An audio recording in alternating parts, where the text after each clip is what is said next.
I never meant to break Vincent Marino's cardinal rule. Working as a maid in a Mafia Bosses mansion comes with an unspoken manual: eyes down, mouth shut, questions buried 6 feet under. For 3 years, I'd perfected the art of being invisible, just another shadow dusting expensive furniture, another ghost haunting marble hallways. It was safer that way. When you've already lost everything that mattered, invisibility feels like armor. But armor cracks. That Tuesday morning, while the autumn light sliced through the study's velvet curtains, my duster froze mid-air. There, perched on Vincent's mahogany desk between a crystal decanter and a loaded pistol, sat a gold-framed photograph. And the boy smiling back at me was Daniel. My Daniel. My son who I'd buried 3 winters ago with dirt under my fingernails and screams trapped in my throat. The duster slipped from my hands. The world tilted sideways like God had kicked the floor out from under me. My heart hammered so violently I thought my ribs might shatter from the inside out. But silence shattered the moment I walked into his study. I wasn't supposed to be there, not really. Vincent had left for a meeting, and I was finishing the second floor cleaning when I noticed his study door ajar, afternoon sunlight spilling through like an invitation. Just a quick dust, I told myself. In and out. Nobody would know. The photograph sat on his desk, angled slightly toward his chair, like he looked at it often. At first, my brain refused to process what my eyes were seeing. It was impossible. Medically, logically, universally impossible. But the scar above the left eyebrow didn't lie. Neither did the dimple when he smiled, or the way his eyes crinkled at the corners exactly like his father's used to. My son. My Daniel. Very much alive in this photograph, very much real, wearing clothes I'd never bought him, standing in a place I'd never taken him. No. The word fell from my lips like a stone into still water. No, no, no. What are you doing in here? Vincent's voice cracked through my spiral like thunder. I spun around, the frame clutched to my chest, tears already streaming down my face without permission. This boy. My voice broke on every syllable. This is Daniel. My son. I buried him 3 years ago. Vincent froze in the doorway, his expression cycling through confusion, anger, and then something that looked like the ground opening beneath his feet. He stared at me, then at the photo, then back at me. When he finally spoke, his voice was barely above a whisper. That's Matteo Marino. My son. The child I lost 8 years ago. He moved toward me slowly, like approaching a wild animal. I was told he was dead. But I never saw his body. The air in the study grew heavy, suffocating, charged with the weight of impossible coincidences and buried truths clawing their way to the surface. 2 grieving parents. 1 photograph. And a truth that would unravel everything. Hello everyone. Before we start, make sure to like and subscribe to the channel, like the video and share with loved ones, and tell me in the comments where you're watching from and what time it is there. That way, YouTube will keep showing you stories just like this one. Now, let's begin. The study felt smaller suddenly, like the walls were closing in to witness something they shouldn't. Vincent Marino stood in the doorway, a statue carved from disbelief and barely contained rage. His perfectly pressed suit seemed at odds with the chaos brewing behind his eyes. You're lying. His voice was flat, dangerous. The kind of voice that preceded violence. I shook my head, clutching the frame tighter against my chest. My hands were still trembling, tears still tracking down my cheeks like they'd forgotten how to stop. I'm not. I swear to God, I'm not lying. This is Daniel. My Daniel. That, Vincent said, taking a step into the room, is Matteo Marino. My son. And I don't know what kind of sick game you're playing, but... Game? The word exploded from me, sharp and bitter. You think this is a game? You think I want to be standing here, looking at a photograph of my dead son in a stranger's house, losing my mind? Vincent's jaw clenched. He's not dead. He was taken. He is dead. My voice cracked, splintering into pieces. I buried him. I stood over his grave and watched them lower the coffin into the ground. I felt the dirt under my fingernails from where I clawed at the earth because I couldn't accept it. Don't you dare tell me my son isn't dead. For a moment, something flickered across Vincent's face, something that looked almost like understanding. Almost like shared pain. But it vanished as quickly as it appeared, replaced by cold suspicion. When? He demanded. What? When did he die? 3 years ago. The words tasted like ash. April 7th. A Tuesday. It was raining. Vincent went very still. Too still. The kind of stillness that meant gears were turning behind those calculating eyes, pieces clicking into place that shouldn't fit but somehow did. Matteo was taken 8 years ago, he said slowly, more to himself than to me. He was 7 years old. Blonde hair. Blue eyes.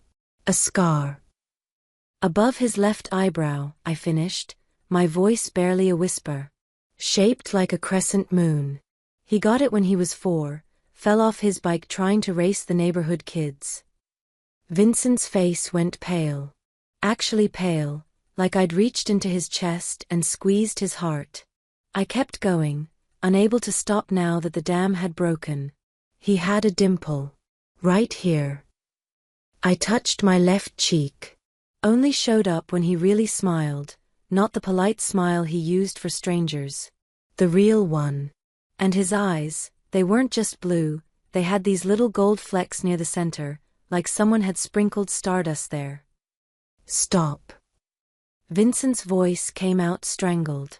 He hated tomatoes but loved ketchup, which made no logical sense, but that was Daniel. He'd sleep with his left hand tucked under his pillow, always, ever since he was a baby. And when he laughed, really laughed, he'd snort, just once, and then get embarrassed about it. Stop talking. Vincent's hands had curled into fists at his sides. He was mine, I whispered, the tears flowing freely now, unchecked. He was my entire world. And when they told me he was gone, that some drunk driver had stolen him from me, I wanted to die too. I should have died too. The silence that followed was suffocating. Vincent stared at me like I was a ghost, or a bomb, or something equally impossible and dangerous. His breathing had gone shallow, his chest rising and falling in sharp, uneven rhythms. Those details, he finally said, his voice hoarse. How do you know those details? Because I'm his mother. The word came out fierce, primal. I know every scar, every habit, every piece of him because I loved him from the moment he took his first breath. So don't you dare stand there and tell me I'm lying about my own child. Vincent moved then, crossing the room in 3 long strides. For a terrifying second, I thought he might actually hurt me. His reputation wasn't built on mercy after all. But instead, he grabbed the photograph from my hands with surprising gentleness and stared at it like it held the secrets of the universe. The scar, he murmured. Matteo had the same scar. Same place. It's not a coincidence, I said quietly. No. He looked up at me, and for the first time, I saw past the mafia boss exterior to the broken father underneath. No, it's not. We stood there, 2 people orbiting the same impossible truth, neither of us willing to let go but neither of us understanding what we were holding on to. I had a funeral, Vincent said abruptly. 8 years ago. Closed casket. My mother arranged everything.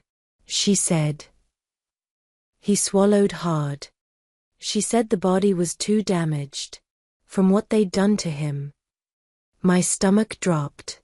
I had a funeral too. Closed casket. The hospital said the same thing, too damaged. They wouldn't let me see him. Vincent's eyes met mine, and in that moment, we both realized we were standing on the edge of something vast and terrible.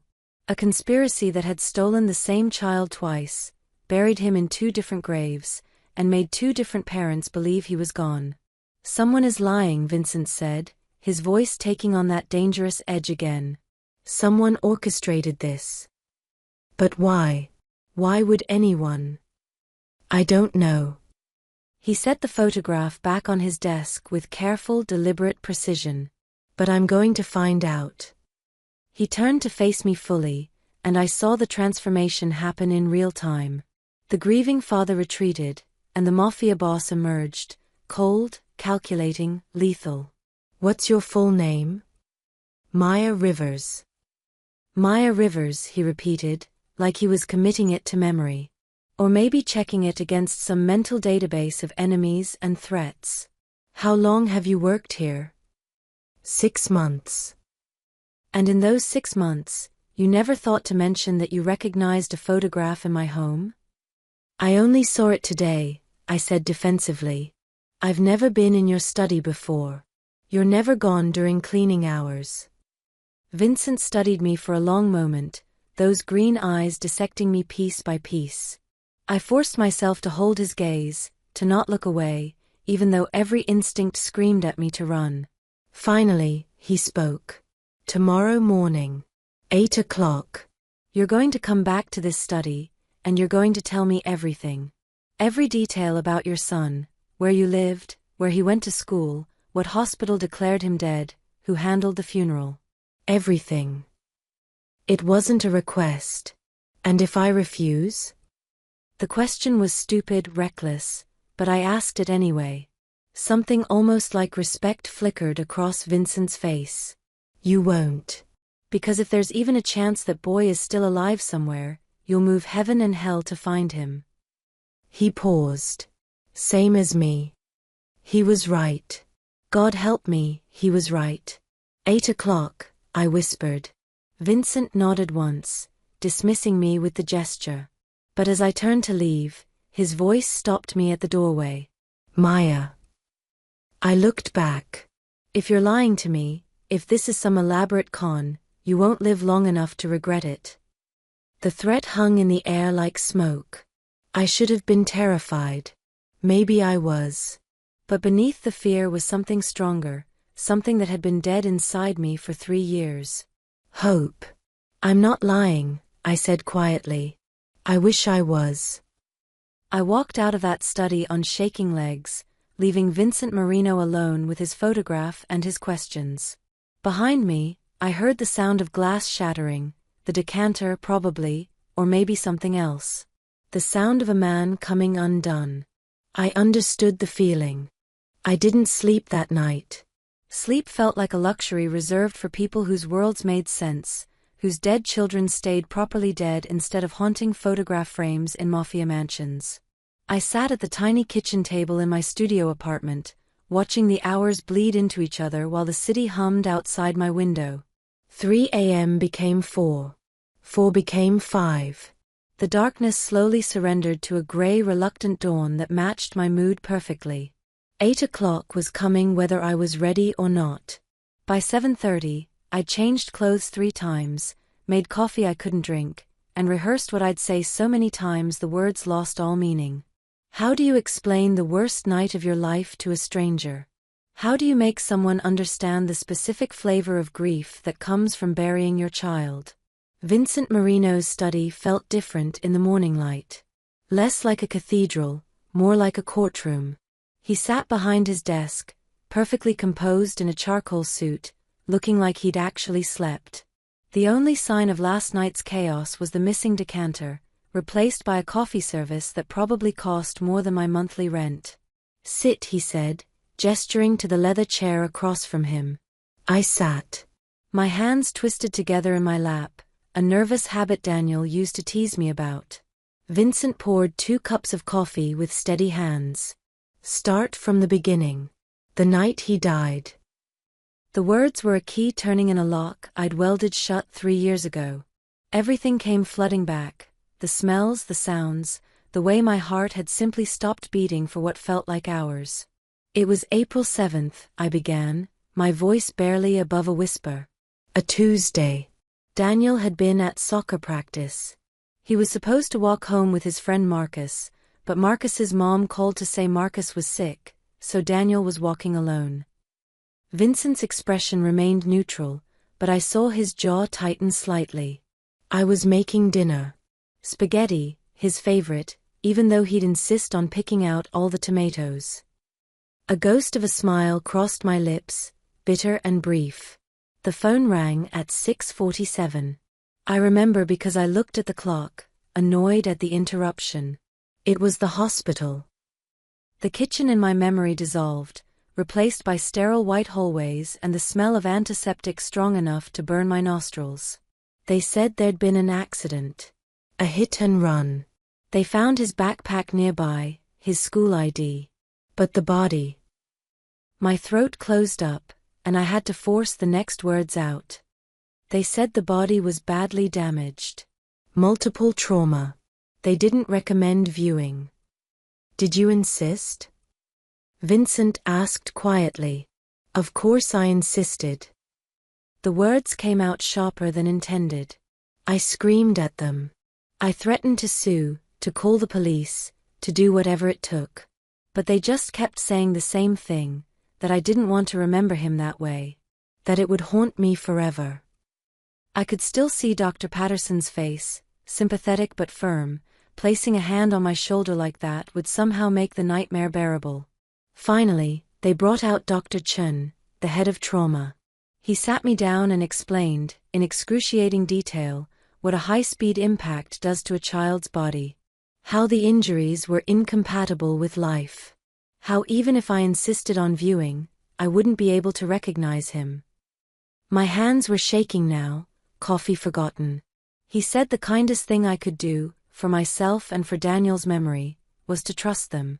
To let them prepare him for burial without subjecting myself to that. Vincent's knuckles had gone white around his coffee cup. So you never saw him? No. The word felt like swallowing glass. They gave me his backpack. His shoes. One of them was missing a lace because he'd broken it that morning and we'd been meaning to replace it. His jacket with the grass stain on the elbow from when he'd slid into home plate the week before. The flashback hit me like a physical blow. I was back in that hospital room, the fluorescent lights too bright, the walls too white, holding Daniel's jacket to my face and breathing in the scent of him, grass and boy sweat and the cheap body spray he'd started wearing because the older kids did. My screams had echoed off those sterile walls. Primal, animal sounds that I didn't recognize as coming from my own throat. Nurses had tried to calm me, but how do you calm a mother whose heart has been ripped out of her chest?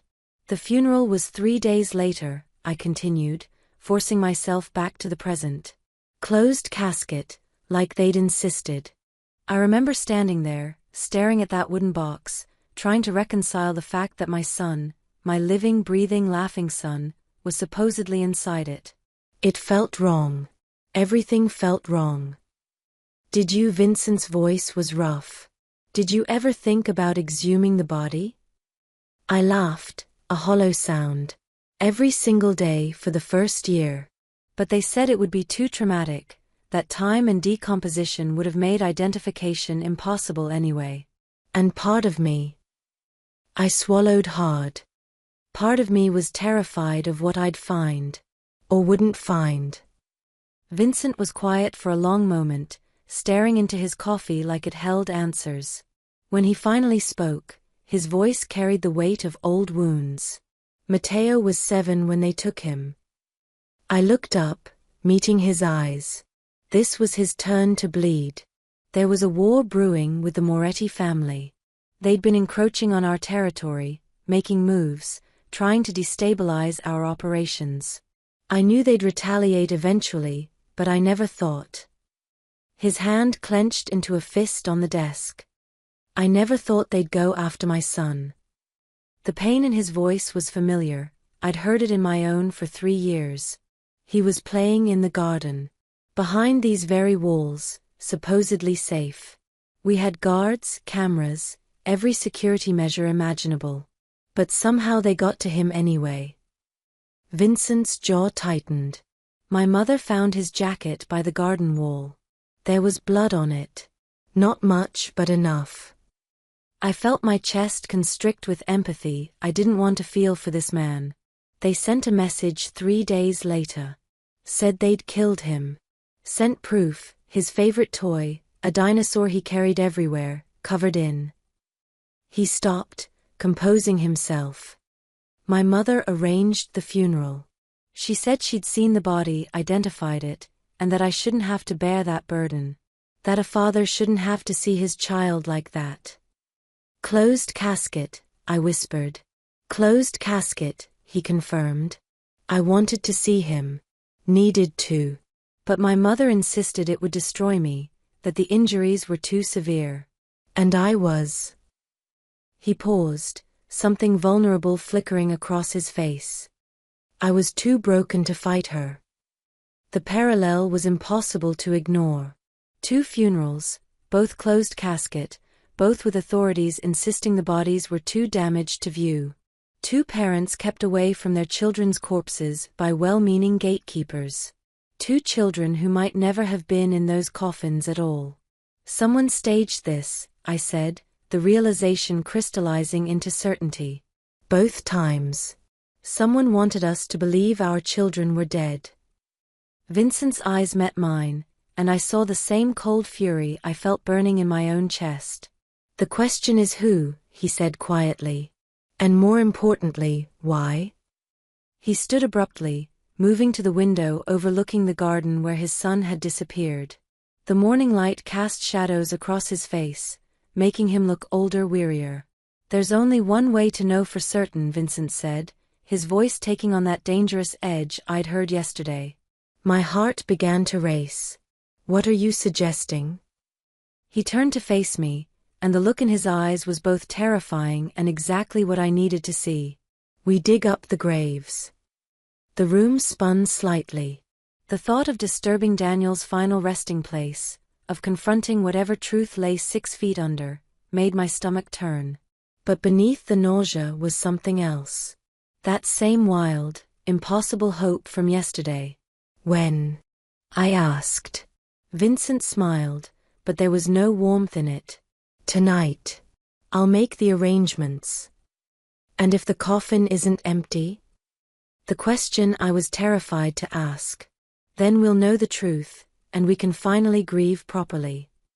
He paused. But if it is empty? He didn't need to finish. If the coffin was empty, everything changed. Every tear I'd cried, every night I'd wished to die alongside my son, every moment of the last 3 years had been built on a lie. And someone was going to pay for that. The arrangements, as it turned out, involved more than just shovels and darkness. Vincent dismissed me after our conversation, promising to handle the logistics. I should have gone home, should have tried to eat something, or at least pretend to function like a normal human being. Instead, I found myself wandering the mansion's hallways in a daze, my mind replaying our conversation on an endless loop. I was so lost in thought that I didn't notice the 2 men until they were blocking my path. Miss Rivers. The one on the left was built like a brick wall, with a scar running down his jaw. Mr. Marino would like us to ask you a few questions. Something cold slithered down my spine. He just finished asking me questions. Different questions, the other one said. He was smaller but somehow more frightening, with eyes like chips of ice. Come with us. It wasn't a request. They led me to a room I'd never seen before, windowless, soundproofed, with a metal table and chairs that looked like they'd seen their share of unpleasant conversations. My heart hammered against my ribs as they gestured for me to sit. How long have you been planning this? Brick Wall asked, circling me like a shark. Planning what? The con. Ice Eyes leaned forward, his breath smelling of cigarettes and menace. You show up 6 months ago, work your way into the household, gain trust, and then suddenly you're claiming the boss's dead son is yours? That's quite a story.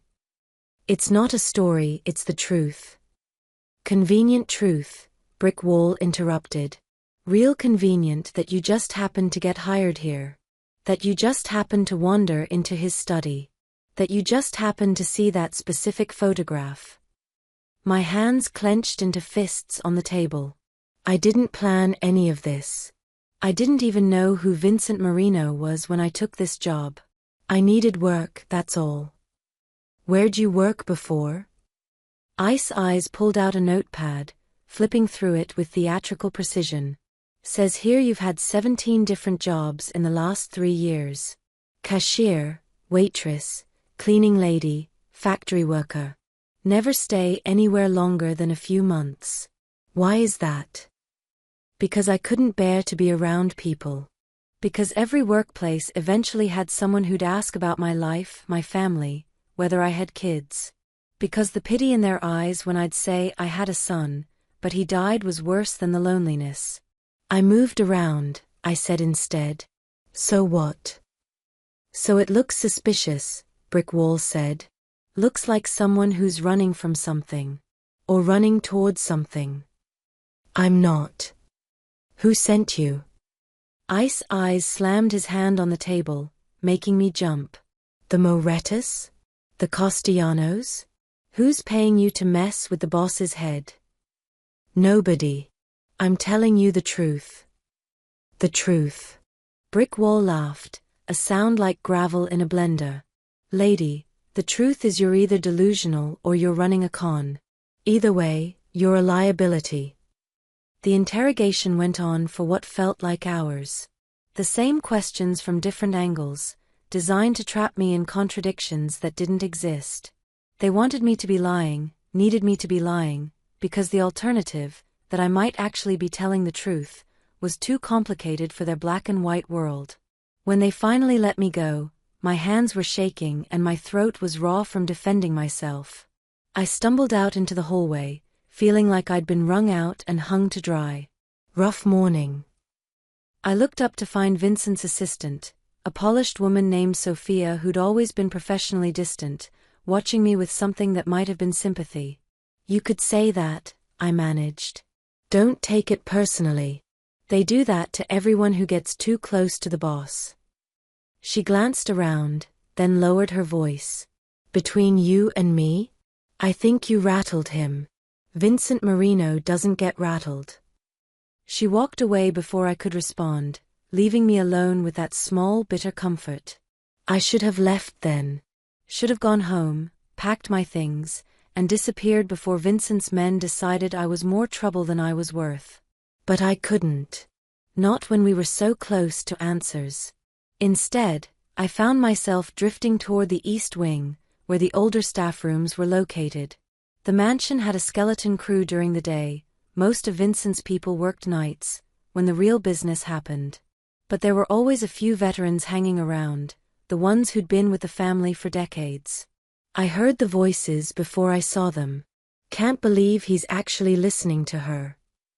Who knows what game she's playing? Could be anyone sent her. I pressed myself against the wall, barely breathing. Did you see his face yesterday though? When he came out of the study. I haven't seen him look like that since. Since the boy died. I know. This voice was older, weathered. Poor Mateo. Such a sweet child. Mrs. Marino took it the hardest. Barely spoke for months after the funeral. My ears perked up at the mention of Vincent's mother. Well, she's the one who handled everything, wasn't she? The identification, the funeral arrangements, keeping Vincent away from. The voice dropped to a whisper. From the body. There was no body, the older voice said firmly. Not really. The Morettas sent back pieces. Mrs. Marino spared him from having to see that. Something cold settled in my chest. Pieces. They'd said pieces. Still strange though, the first voice continued. How quickly she arranged everything. How insistent she was that it be closed casket. Even wouldn't let the extended family pay respects. That's not strange, that's mercy. You don't put a child on display like that. I suppose. A pause. But you remember how she was after? Not just grieving. Almost relieved? Like a weight had been lifted. Watch your tongue, the older voice snapped. Mrs. Marino loved that boy. I'm not saying she didn't. I'm just saying it was odd. The whole thing was odd. Their voices faded as they moved away, leaving me frozen in the hallway with my mind racing. Mrs. Marino had arranged everything. Had insisted on the closed casket. Had kept Vincent from seeing the bodies, pieces that may or may not have actually existed. What if Vincent's mother had orchestrated the whole thing? But why? Why would a grandmother fake her own grandson's death?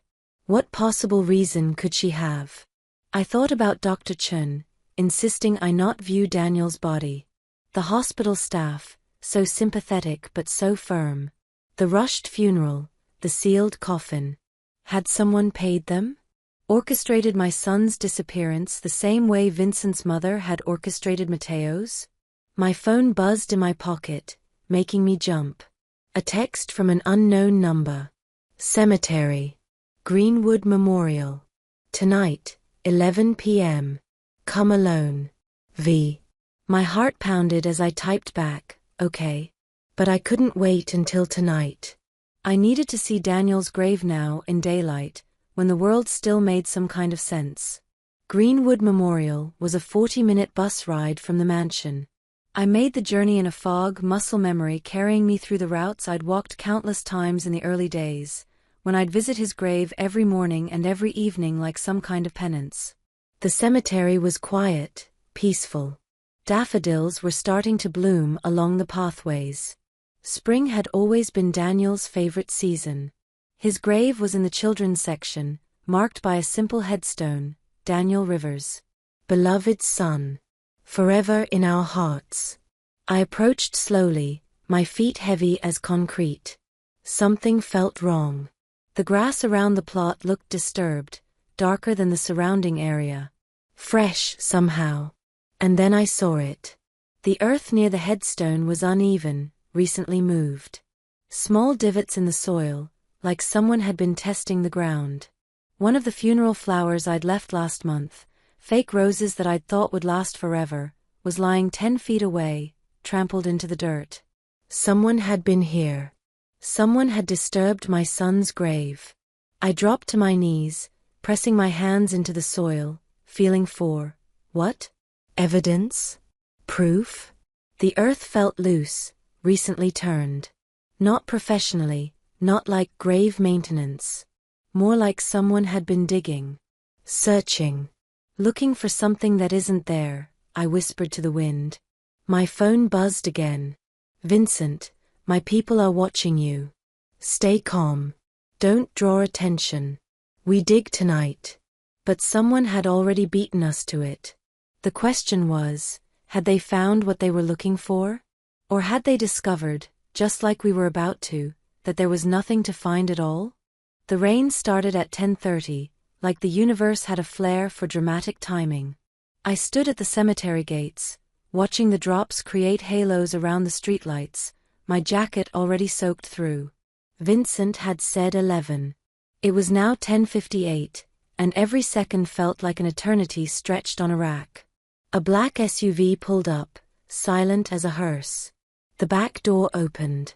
Get in, Vincent's voice cut through the sound of rain. I climbed inside, water dripping from my hair onto leather seats that probably cost more than my car used to. Vincent sat in the back with 2 of his men up front, not brick wall and ice eyes from this morning, thank God.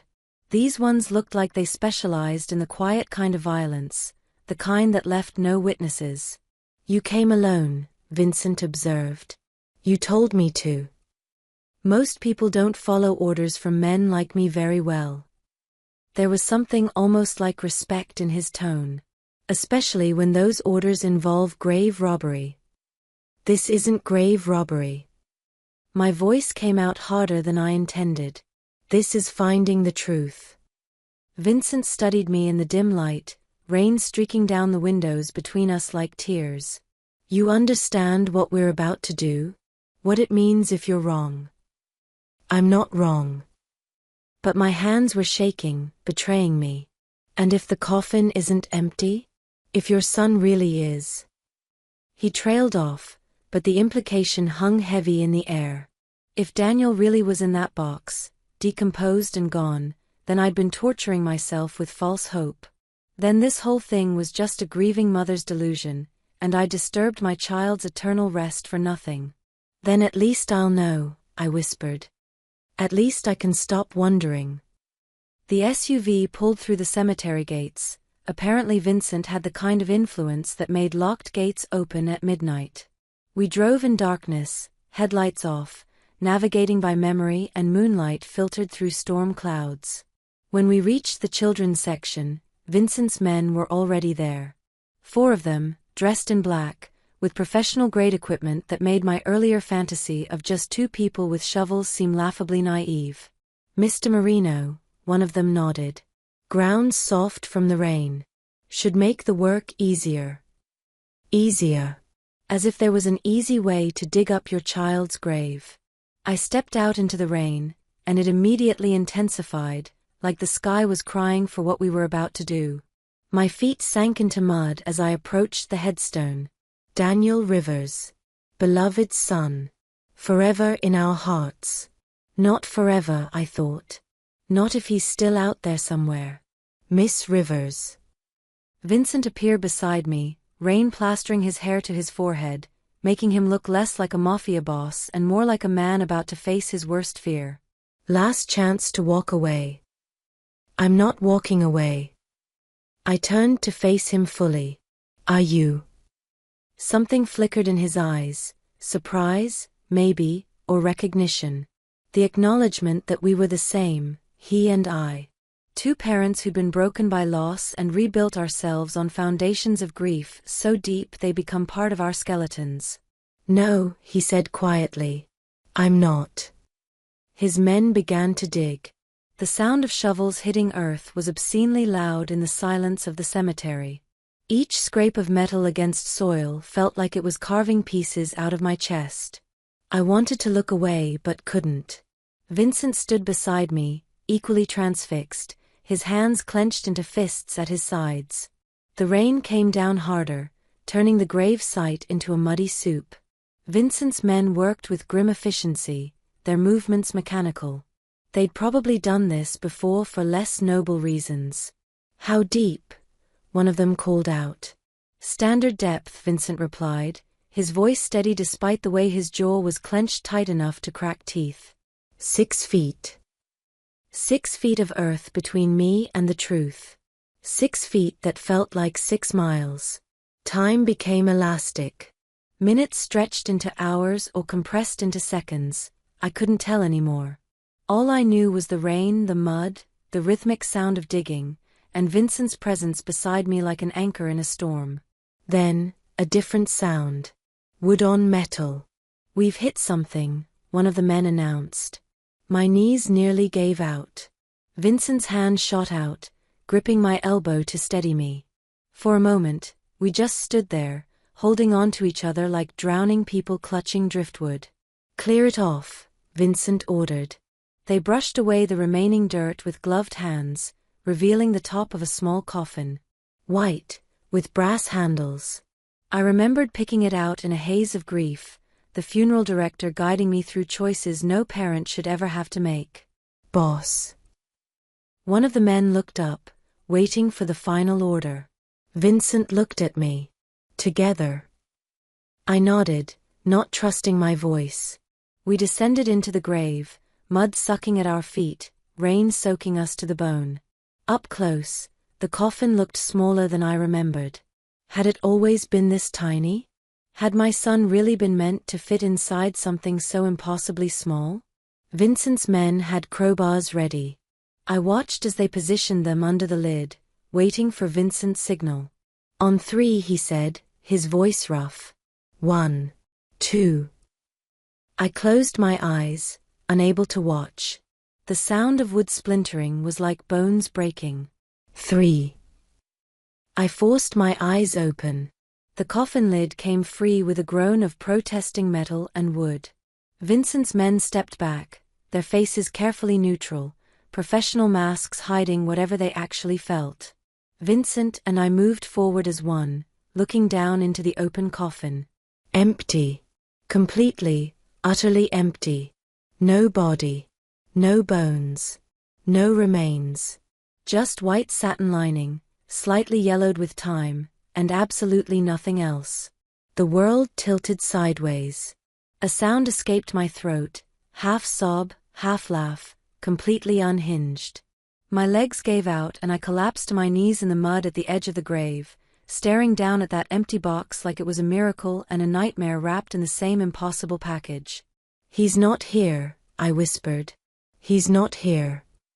Vincent had gone very still beside me, staring into the coffin like he could make a body appear through sheer force of will. His breathing had gone ragged, his hands trembling as he gripped the edge of the grave. "Matteo," he breathed. Then louder, anguished, "Daniel. Whatever his name is, he was never here."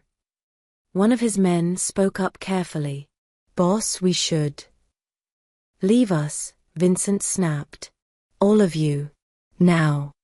They retreated without question, melting into the rainy darkness like ghosts.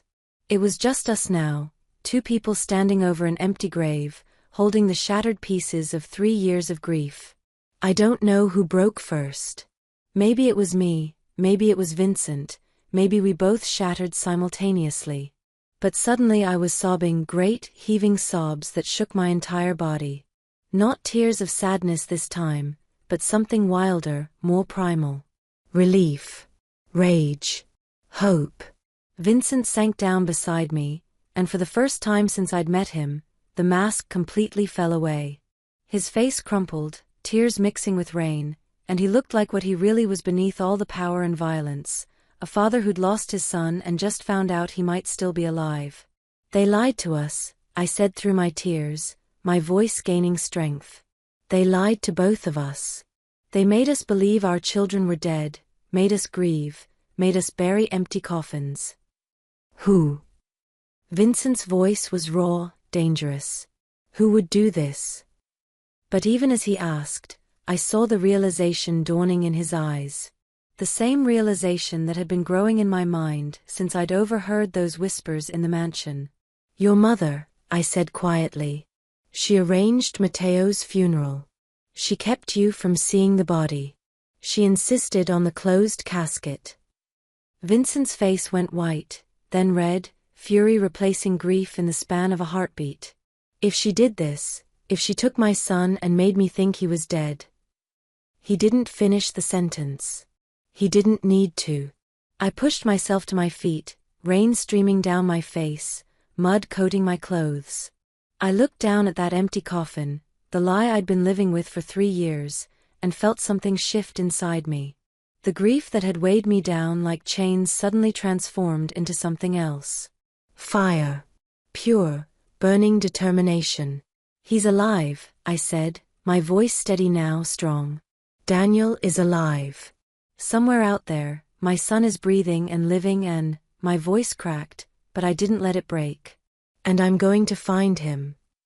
Vincent stood beside me, and when I looked at him, I saw the same fire reflected in his eyes. "Not just you," he said. We're going to find him." He held out his hand. "Partners." I looked at his outstretched hand, the hand of a mafia boss, a dangerous man, someone I should probably run from. But he was also a father who'd lost his son, who'd just discovered that loss might not be permanent. I took his hand. "Partners." We stood there in the rain, hands clasped over an empty grave, making a silent vow. To find our son. To make whoever took him pay. To burn down the world if that's what it took. Behind us, the cemetery stretched out in darkness, filled with graves holding bodies that were actually dead. But not Daniel's. Not anymore. My son was alive. And I would move heaven, hell, and everything in between to bring him home. The Marino family estate sat on the outskirts of the city like a crown jewel, or a fortress, depending on how you looked at it. Vincent's mother, Isabella Marino, lived in the main house, a sprawling Mediterranean-style mansion that made Vincent's place look modest by comparison. We arrived at dawn, still covered in cemetery mud, running on nothing but adrenaline and fury. "She'll be awake," Vincent said as we pulled through the gates. "She never sleeps past 5. Old habits from when my father was alive." I glanced at him. In the growing light, I could see the storm building behind his eyes, the kind of storm that leveled cities and left nothing but ash. "Are you sure you want me here for this?" I asked. "You deserve answers as much as I do." His jaw tightened. "Maybe more." The front door opened before we even knocked. An elderly butler stood there, his expression shifting from professional courtesy to alarm when he saw Vincent's face. "Master Vincent, Where is she?" Vincent's voice could have cut glass. "The solarium, sir. But perhaps you'd like to." Vincent brushed past him. I followed, my heart hammering against my ribs. The solarium was all windows and morning light, filled with exotic plants and the kind of careful beauty that cost a fortune to maintain. Isabella Marino sat at a small table, delicate china teacup in hand, reading the newspaper like this was any other morning. She looked up when we entered, and I saw where Vincent got his eyes from, the same green, though hers had faded with age. She was small, elegant, perfectly composed in a silk robe that probably cost more than my yearly salary. "Vincent, darling." Her voice was smooth, cultured. "What a pleasant surprise. Though you look like you've been," her gaze shifted to me, and something flickered across her face. "Recognition? Fear? Digging graves." Vincent moved forward with predatory grace. "Funny you should mention that." Isabella set down her teacup with careful precision. "I don't appreciate your tone. And I don't appreciate being lied to for 8 years." Vincent's voice was deadly calm. "Where is he, mother?" "I don't know what you're." "Don't." The word cracked like a whip. "Don't you dare pretend. We opened Matteo's grave tonight. Want to guess what we found?" Isabella's face went carefully blank, but her hand trembled slightly as she reached for her teacup again. "Vincent, you shouldn't have." "Nothing." Vincent slammed his hand on the table, making the china rattle. "We found nothing. No body. No bones. No son. Just an empty coffin that you told me contained my murdered child." The silence that followed was suffocating. Isabella looked at Vincent, then at me, calculating. I could almost see her mind working, deciding whether to keep lying or finally tell the truth. "Sit down," she said finally, her voice tired. "Both of you." "I'll stand," Vincent growled. "Vincent, please." For the first time, Isabella's composure cracked, revealing something vulnerable underneath. "If you want the truth, then sit down and let me explain." We sat. I perched on the edge of my chair, every muscle tense, ready to run or fight or both. Isabella took a long breath, her hands folded in her lap like she was praying. The Moretti family was going to kill him. Not might, would. They'd already made 3 attempts on your life, Vincent, and when those failed, they turned their attention to easier targets. Vincent's face was stone. "So you faked his death?" "I saved his life," Isabella corrected, steel in her voice. "Yes, I staged the kidnapping. Yes, I arranged for the funeral, the closed casket, all of it. Because if the Morettis believed Matteo was dead, they'd stop hunting him." "You let me grieve," Vincent said, his voice breaking. "You let me think my son was murdered. Do you have any idea what that did to me?" "I know exactly what it did." Isabella's eyes glittered with unshed tears.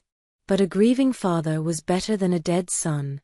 I made the choice I had to make." My voice came out rough, unused. "Where did you take him?" Isabella's gaze shifted to me, really seeing me for the first time. "Who are you?" "Answer her question," Vincent demanded. "I placed him in foster care," Isabella said quietly. "Under a new identity. A new name. I had connections, people who owed me favors, who could create a paper trail that couldn't be traced back to us. He was 7 years old. Young enough to adapt, to forget." "What name?" I asked, though I already knew. God help me, I already knew. Isabella looked directly at me. Daniel Rivers. The room spun. Vincent turned to stare at me, then back at his mother. That's impossible, he said. Daniel was her son. She gave birth to him. No. Isabella's voice was gentle but firm. She didn't. The words hit me like a physical blow. I tried to speak, but nothing came out except a strangled sound. I don't understand, Vincent said. Isabella sighed. Matteo Daniel was placed with a foster family. The Hendersons. They were good people, vetted, safe. The arrangement was meant to be permanent. She paused. But 2 years later, Mrs. Henderson died suddenly. Cancer. Mr. Henderson couldn't cope with raising a child alone. He surrendered Daniel back to the system. My hands were shaking. I gripped the arms of the chair to keep from falling apart. That's when you came in, Isabella said, looking at me with something that might have been pity. Maya Rivers. A woman desperate to adopt, to have a child of her own. The agency matched you with a 9-year-old boy named Daniel. No, I whispered. No, I remember being pregnant. I remember giving birth. You remember wanting it so badly that your mind created the memories, Isabella said softly. It's called false memory syndrome. When the trauma of infertility becomes too much to bear, sometimes the brain protects itself by. Stop. The word came out as a sob. Just stop. But she didn't stop. The truth kept pouring out like blood from a wound. You adopted Daniel when he was 9. You loved him. Raised him. And because the adoption records were sealed, because I'd made sure his past was erased, you never knew he'd been someone else first. Isabella's voice cracked. You never knew he was my grandson. Vincent had gone pale. You're saying she raised my son. For 3 years, she was his mother, and neither of us knew. Yes. I couldn't breathe. Couldn't think. Every memory I had of Daniel, of Matteo, was suddenly tilted, shifted, wrong and right at the same time. The way he'd sometimes have nightmares he couldn't explain. How he'd occasionally call me by the wrong name in his sleep. The scar he couldn't remember getting. I loved him, I choked out. I loved him like he was mine. He was yours, Isabella said firmly. Love makes a mother, not biology. You were his mother in every way that mattered. Until someone took him from her, Vincent said, his voice hard. The hit and run 3 years ago. What really happened? Isabella's face went white. I don't know. Bullshit. I don't. She stood abruptly, agitated. I had people watching him, always. Making sure he was safe. But then one day, they reported he was gone. There was an accident, a funeral, and she looked at me with genuine anguish. I thought he'd actually died this time. I thought my plan had failed and he'd died anyway. You never told me, Vincent said quietly, dangerously. What would I have told you? That the son you'd grieved for 8 years had been alive all this time, living with a woman on the other side of the city, and now he was actually dead. Isabella's voice broke. I couldn't put you through that. So you stayed silent, Vincent said. Even when you suspected. I didn't suspect, Isabella interrupted. I believed he was dead. I mourned him all over again. She turned to me. I mourned with you, without you knowing. Every day for 3 years. The pieces were falling into place, but they formed a picture I didn't want to see. Someone knew, I said slowly. Someone knew about the first fake death. About the foster care, the adoption, everything. Vincent's eyes met mine. And they used that knowledge to take him a second time. But why? I asked. If he was already hidden, already safe, why take him again? Leverage, Vincent said grimly. If you want to control a king, you take his heir. Even if everyone thinks the heir is dead. Isabella sank back into her chair, suddenly looking every one of her 68 years. I tried to protect him. I tried so hard. You tried to play God, Vincent said coldly. And now he's gone. Again. He stood, and I stood with him. Partners, just like we'd promised in the graveyard. We're going to find him, Vincent said. It wasn't a statement, it was a vow. And when we do, Mother, we're going to have a very long conversation about the consequences of your protection. Isabella didn't argue. She just sat there, a small woman in a big house, surrounded by beautiful things that couldn't fill the hole where her grandson should have been. As we left, I looked back once. She was crying silently into her teacup, and despite everything, despite the lies and the manipulation and the years of grief, I almost felt sorry for her. Almost. But my son was still out there somewhere, and sympathy was a luxury I couldn't afford. The Morettas, Vincent said as we walked to the car. They're the only ones who would have known about the original plan. You think they took him? I know they did. His face was set in lines of cold fury. And they're going to wish they hadn't. The Moretti compound wasn't hard to find. Vincent had been tracking their movements for years, the way predators track prey.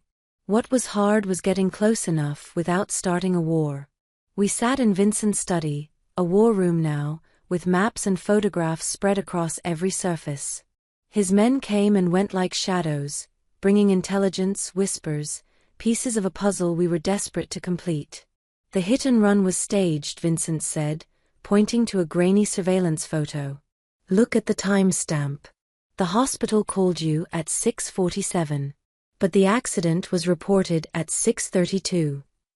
I leaned closer, my pulse quickening.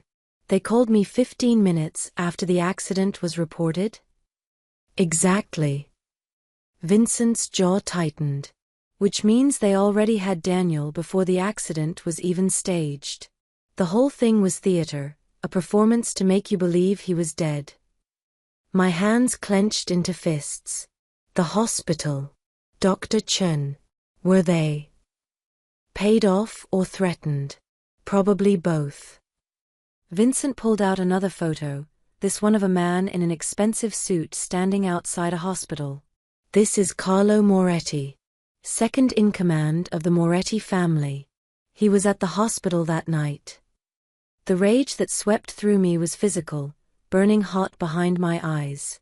They took him. They took my son and made me believe he was dead while they, what? What did they want with him? Leverage. Vincent's voice was cold, clinical. The Morettas knew about my mother's plan. They must have had someone on the inside, someone who knew Matteo had been placed in foster care. They waited, watched, and when the time was right, they took him. But why wait so long? Why let me have him for 3 years? Vincent met my eyes, and I saw the same helpless fury I felt reflected back at me. Because they wanted me to suffer first. They wanted to watch me grieve, watch me break.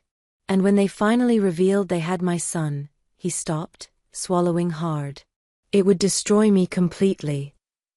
Except they never revealed it, I said slowly. They've had him for 3 years and haven't used him as leverage. Why? Because something went wrong.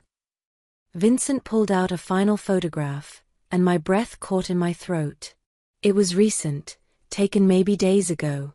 A boy, 13 or 14 now, with blonde hair darker than I remembered and eyes that had seen too much.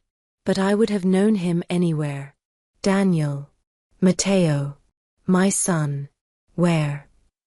The word came out as a whisper. We're still trying to pinpoint the location. But Marco, Vincent gestured to one of his men, found something else. Marco stepped forward, holding a clear evidence bag. Inside was a torn piece of paper, yellowed and creased like it had been folded and unfolded 1,000 times. We found this in one of the Moretti safe houses we raided last night, Marco said. Hidden in a vent. Vincent took the bag and handed it to me.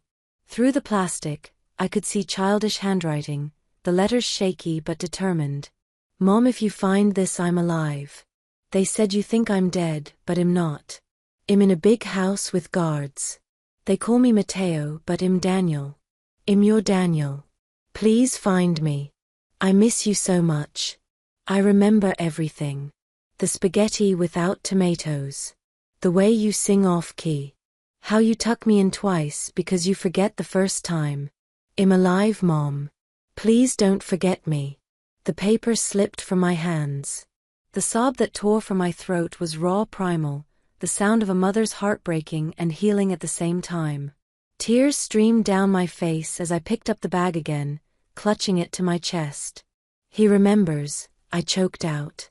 He remembers me. 3 years and he still remembers. Vincent's hand was suddenly on my shoulder, steady and grounding. He didn't forget you, Maya. He's been waiting for you. I looked up at him through my tears and saw something I hadn't expected, wetness in his own eyes, quickly blinked away.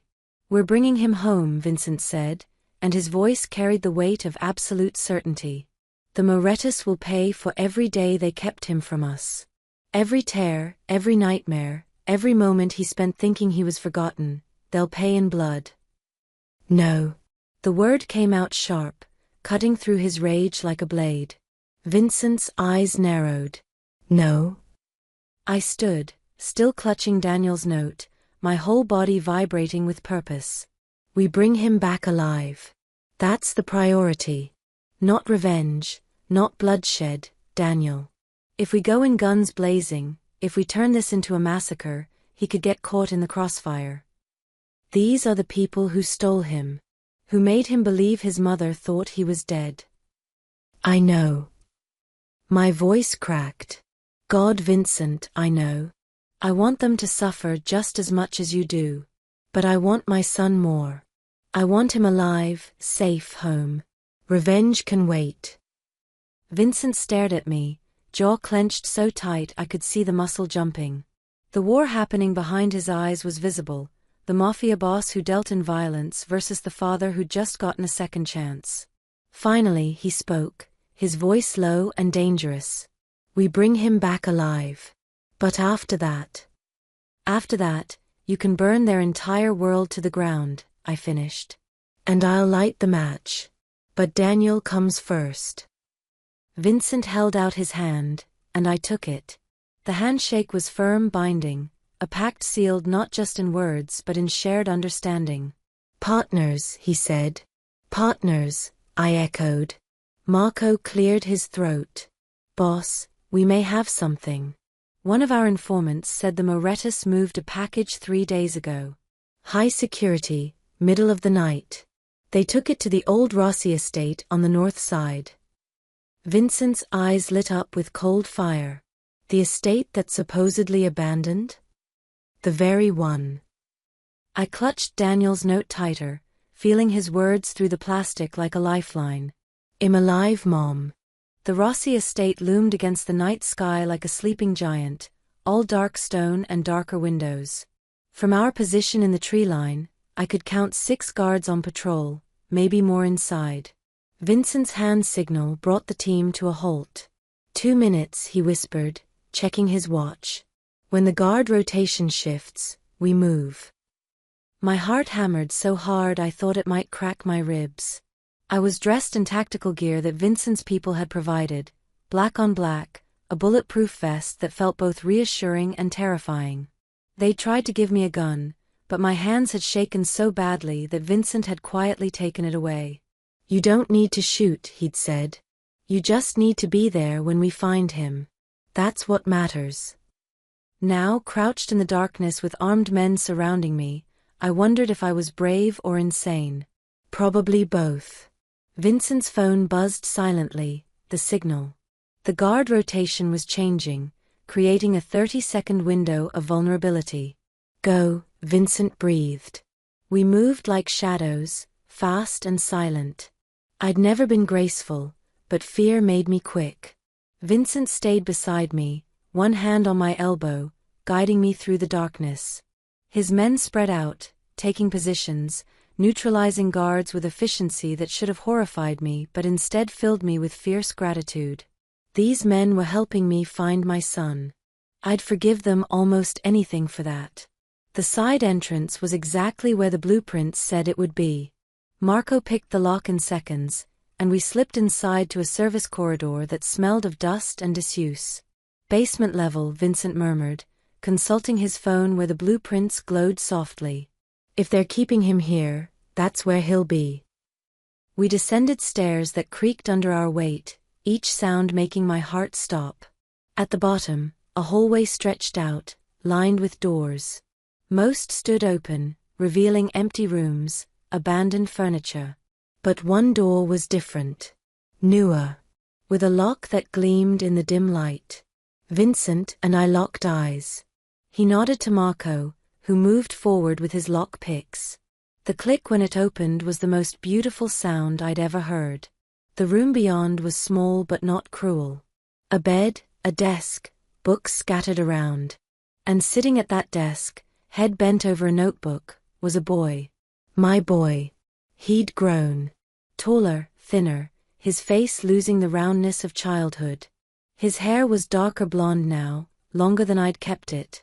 But the way he held his pencil, tongue poking out slightly as he concentrated, that was pure Daniel. Matteo, Vincent breathed beside me, his voice breaking on the name. Daniel's head snapped up. His eyes, those blue eyes with gold flecks, went wide. He stared at us like we were ghosts, like his mind was struggling to process what he was seeing. Mom. The word came out as a question, disbelieving, desperate. And then I was moving, crossing the room in 3 strides, dropping to my knees in front of him. My hands reached for his face, cupping his cheeks, feeling the solid reality of him under my palms. Daniel, I sobbed. Oh my God, Daniel, you're real, you're here, you're... Mom.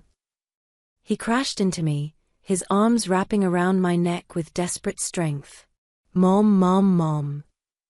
We collapsed together, holding each other so tight it hurt, both of us crying so hard we couldn't breathe. His face pressed into my shoulder, and I could feel him shaking, could hear the broken sounds he was making. I knew you'd come, he gasped between sobs. I knew you didn't forget me. I knew it. Never, I choked out, running my hands through his hair, over his back, needing to touch every part of him to believe he was real. I could never forget you. Never, never, never. They said you thought I was dead. They said you'd moved on, that you were happy. Lies.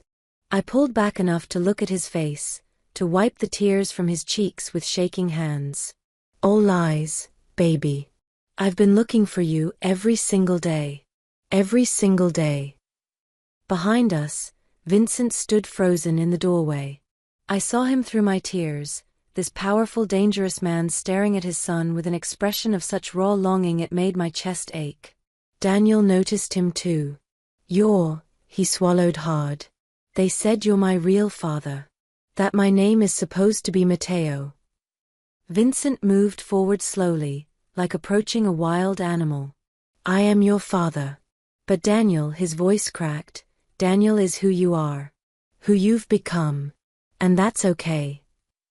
Daniel looked between us, confusion and hope warring in his eyes. I don't understand any of this. You don't have to, I said, cupping his face again. Not right now. Right now, we just need to get you home. The words seemed to break something in him. Home, he whispered. I want to go home. Boss. Marco's voice cut through the moment, urgent. We've got movement upstairs. We need to go. Now. Vincent's expression hardened instantly. He pulled off his jacket and wrapped it around Daniel. Stay between Maya and me. No matter what happens, you stay with us. Understand? Daniel nodded, his hand finding mine and gripping it like a lifeline. We moved fast, back down the hallway, up the stairs. I could hear shouting now, the sound of guards responding to the breach. Vincent's men were ahead of us, clearing a path, but I knew we were running out of time. Go, go. Vincent urged, his hand on Daniel's back, pushing him forward. We burst out of the side entrance into chaos. Lights were on now, guards swarming. Someone shouted, and then, gunfire. The sound was deafening. Vincent shoved us both down behind a stone wall, his body covering Daniel's, my arms wrapped around both of them. Bullets pinged off stone, the sound like the world ending. Vincent. I screamed. I've got him. Vincent shouted back. Marco, suppressing fire. Get them to the tree line. Marco appeared, grabbing my arm, pulling me up. Move, Mrs. Rivers. Now. I kept hold of Daniel's hand, refusing to let go as we ran. Behind us, I could hear Vincent shouting orders, the continued pop pop pop of weapons. But I didn't look back. Couldn't look back. All that mattered was Daniel's hand in mine and the tree line getting closer. We crashed into the forest, branches whipping at our faces. Behind us, the gunfire was getting more distant, but my heart wouldn't slow down. Daniel was gasping beside me, struggling to keep up. Almost there, Marco panted. The cars are just. An SUV burst through the trees ahead of us, Vincent at the wheel. He threw open the door, and we piled in, Marco shoving us into the back seat before climbing in front. Vincent, I started. I'm here, he said, his voice tight. Blood was seeping through his shirt at the shoulder, but his hands were steady on the wheel. Everyone in? Good. Hold on. The SUV roared to life, tearing through the forest. I could see headlights behind us, hear the sound of pursuit. But Vincent drove like a man possessed, taking corners that made the vehicle tilt dangerously. Beside me, Daniel was shaking. I pulled him close, pressing his face against my chest the way I used to when he was small and frightened. It's okay, I murmured, even though I wasn't sure it was. You're safe now. I've got you. His arms wrapped around me, holding tight. Don't let go, he whispered. Please don't let go. Never, I promised. Never again. Vincent's eyes met mine in the rearview mirror. Blood was dripping down his arm now, staining the seat, but he just smiled, fierce and triumphant. We got him, he said. We got our boy. And despite the bullets and the blood and the chaos, I smiled back. Because he was right. We'd gotten our boy. 3 weeks later, I stood in the doorway of Daniel's room, his new room in the fortified wing of Vincent's mansion, watching him sleep. He'd grown 2 inches already, or maybe he'd always been this tall and I just hadn't been able to see it before. His hair was trimmed now, neat and blonde again, the way he liked it. But there were shadows under his eyes that spoke of nightmares, of 3 years that couldn't be erased with comfort and safety. He had another one last night. I turned to find Vincent beside me, his arm still in a sling from the bullet wound that had required surgery. The doctors had said he'd been lucky, 2 inches to the right and it would have hit an artery. I know, I said quietly. I heard him crying. I came to check on him, but you were already there. Vincent's expression softened. He called for both of us. Mom first, then Dad. The word still came out uncertain, like he wasn't sure he'd earned it yet. You have, I said, reading his thoughts. Earned it, I mean. You saved his life. We saved his life. Vincent looked at me with something that might have been wonder. You know, my mother called again this morning. Isabella had been trying to reach out since the rescue, desperate to see her grandson, to explain, to be forgiven. Vincent had been ignoring her calls. And I prompted. And I told her she could visit. Supervised. Briefly. He sighed. Daniel has a right to know his grandmother, even if she made catastrophic choices. But it'll be on our terms. Our terms. The phrase should have sounded strange, but it didn't. We'd become a unit, Vincent and I, 2 people who'd started as maid and employer and become something else entirely. Partners. Co-parents. Family. The scandal had been immediate and spectacular. The media had gotten hold of the story somehow. Mafia Bosses lost heir returns from dead. and for 2 weeks, we'd been besieged by reporters. Vincent's lawyers had managed to suppress most of it, but enough had leaked to make us notorious. I was no longer just Maya Rivers, the maid who cleaned Vincent Marino's house. Now I was Maya Rivers, the mother who'd done the impossible. The woman who'd dug up graves and infiltrated mafia strongholds and brought her son home. Vincent had made it official last week, in front of his entire organization. "This woman is under my protection," he'd announced, his voice carrying that dangerous edge that made even hardened criminals pay attention. "Not as an employee. As family. Anyone who threatens her, threatens me." The message had been clear. I was untouchable now. It should have felt strange, being protected by a man whose business involved things I didn't want to know about. But when I looked at Daniel, at Matteo, at our son, I found I didn't care. Vincent had helped me find my child. Nothing else mattered. Behind us, Daniel stirred, making a soft sound. Vincent and I both tensed, ready to comfort him if the nightmares came again. But instead, his eyes fluttered open, focusing first on me, then on Vincent. "Mom." His voice was sleep-rough. "Dad." Vincent's breath caught. It was the first time Daniel had called him that while fully awake. "We're here, baby," I said softly, moving into the room. Vincent followed. And I was never letting him go again. Daniel sat up, and I noticed his hands were shaking slightly. "I had the dream again. The one where I wake up and you're both gone. Where I'm back in that room and..." "Hey." I sat on the edge of his bed, and Vincent sat on the other side. We'd become practiced at this, at surrounding him with our presence until the fear receded. "Look at me. Look at us. We're real. You're home. This isn't going away. Promise." His voice cracked, making him sound young again. 12 instead of almost 14. "Promise," Vincent said firmly. "You're a Marino. You're my son. And Marinos protect their own with everything they have." "I'm also a Rivers," Daniel said, looking at me with those blue-gold eyes. "Right? I'm both." The question hit me square in the chest. For weeks, I'd been terrified that learning the truth, that he was Vincent's biological son, that I hadn't given birth to him, would change how he saw me. Would make him love me less. "You're both," I managed, my voice thick. "You're Daniel Rivers and Matteo Marino. You're whoever you want to be." "I want to be your son," he said simply. "Both of you. Is that okay?" Vincent and I looked at each other over Daniel's head, and I saw my own emotions reflected in his eyes. Relief. Love. Gratitude. "More than okay," Vincent said roughly.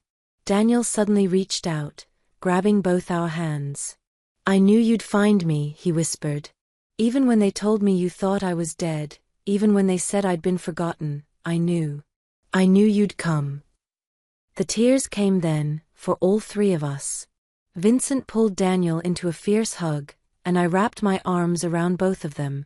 We sat there in the pre-dawn darkness, holding each other like the world might try to tear us apart again if we let go. "The Morettas," Daniel said eventually, his voice muffled against Vincent's shoulder. "What happened to them?" Vincent's expression went cold, hard. "They're being handled." I knew what that meant. After Daniel's rescue, Vincent had systematically dismantled the Moretti organization. Some had been arrested, evidence mysteriously appearing that linked them to dozens of crimes. Others had simply disappeared. Vincent hadn't shared details, and I hadn't asked. Some things were better left unknown.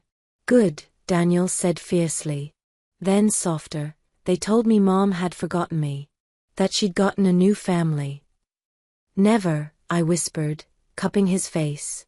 "I visited your grave every week. I talked to you like you could hear me. I never stopped being your mother, not for a single second." "The grave with no body," Daniel said, and there was something almost like dark humor in his voice. "That's so weird."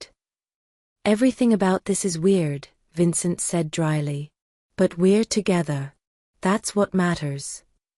Later, after Daniel had fallen back asleep, this time peacefully, wedged between us like he used to do when he was small and afraid of thunderstorms, Vincent and I stood in the hallway. "Thank you," I said quietly. Vincent looked surprised. "For what?" "For believing me. For helping me find him. I gestured vaguely, for all of this." "You're his mother," Vincent said simply. "Biology doesn't change that.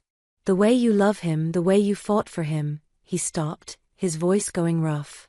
"That's what makes you his mother. Not genetics." I felt something crack open in my chest, some last piece of fear I'd been holding on to. "And you're his father.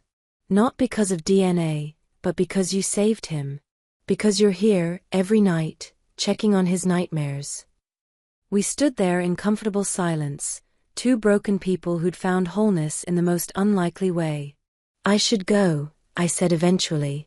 "Try to get some sleep before sunrise." "Maya." Vincent's hand caught my arm. "You know you don't have to stay in the guest wing anymore. This is your home too." I looked back at Daniel's door, at the room where our son slept safely for the first time in 3 years. "I know," I said softly. "Thank you." As I walked to my room, my home, I thought about empty coffins and fake funerals and 3 years of grief. I thought about finding a photograph that shouldn't exist and digging up a grave that held nothing but lies. But mostly, I thought about Daniel's arms around me, his voice whispering, "I knew you'd find me, Mom." I'd buried an empty coffin 3 years ago.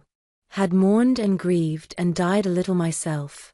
But now, standing in this house that had become a home, with my son sleeping safely down the hall and a partner I trusted with my life watching over him. Now, I made a new vow. I would never bury my son again. Not in truth. Not in lies. Not ever. He was home. We were home. And nothing in this world would tear us apart again.